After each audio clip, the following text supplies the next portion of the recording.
Una natin gagawin ay, yan, gagamitan natin ng food processor ang ating gagawin.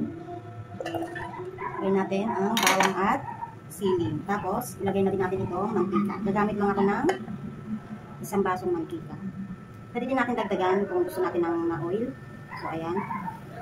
Gagamit ako ng isang basong mantika. Then, add na natin yung oyster sauce. Ayan guys. Oyster sauce.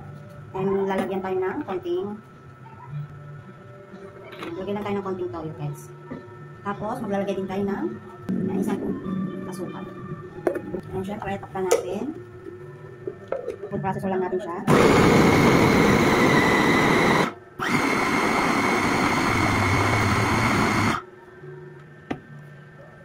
Ayan guys, pag ganito na yung texture niya, ayan. Natin natin. Kita ba? Ayan guys, pag ganito na yung texture. Pwede na yan. At gagamit tayo ng, syempre kawali, isasalin na natin.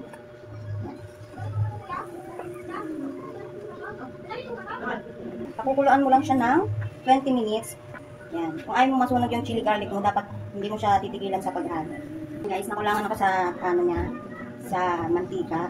So, naglagay ulit ako ng kalahating baso. Sa pagluluto ng chili garlic, dapat hindi mo siya madaliin dahil nakasalalay yung lifespan niya sa pagluluto mo. Pag mas matagal mo siyang niluto, mas matagal din yung lifespan niya. Ayan guys, after 20 minutes, magiging ganito na itsura niya. Parang siyang kumapit na yung kulay ng sili sa natin, sa mantika. At pagkatapos ng 20 minutes, lalagyan natin ng isang kutsara na suka. So ayan. After nyo lagyan ng suka, huwag nyo muna siyang hahaluin. Ayan nyo muna mag-evaporate yung suka para mawala yung amoy. So ayan guys, after 3 minutes, pwede nyo na ulit siyang halu-haluin para hindi naman masunog yung ating chili garlic oil. Ayan guys, after 20 minutes again, napag-halo-halo ang kay jar. Ayan.